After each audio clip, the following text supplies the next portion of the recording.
Zakaj vas ljudje ne razumejo? Zakaj prihaja do nesporazumov?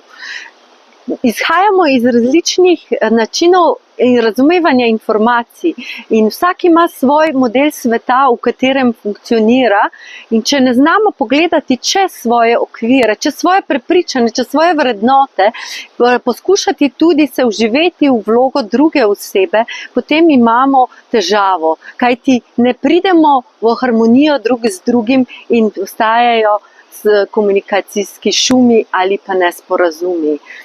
Zato vas vabim na 4-urno delavnico, kjer vas bom naučila preprostih vprašanj, preprostih načinov življenja, gledanja in rahljanja lastnih prepričanj, ki pa hkrati vplivajo tudi na rahljanje prepričanj druge osebe.